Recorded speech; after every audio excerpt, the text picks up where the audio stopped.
சென்னை கீழ்ப்பாக்கத்தில் தனியார் வங்கிக்குள் புகுந்து கேஷியராக பணியாற்றி வந்த மனைவியை கத்தியால் சரமாரியாக வெட்டிய கணவர் கைது செய்யப்பட்டார். சென்னை பெரம்பூர் பகுதியைச் சேர்ந்த ரெபாக்கா சதீஷ் தம்பதி குடும்ப தகராறு காரணமாக கடந்த 2 வருடங்களாக பிரிந்து வாழ்வதாக கூறப்படுகிறது.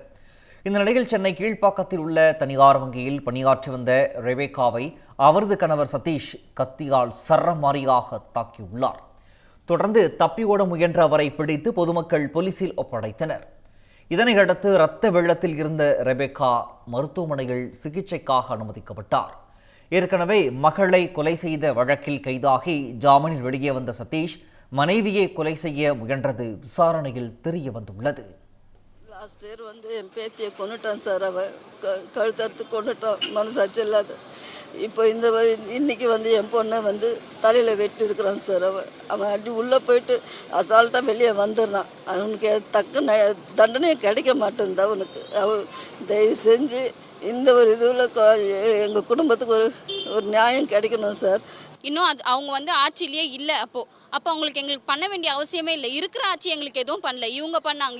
இப்போவும் நாங்கள் உங்களை தான் கேட்குறோம், தயவு செஞ்சு எங்களுக்கு ஏதாச்சும் பண்ணுங்க.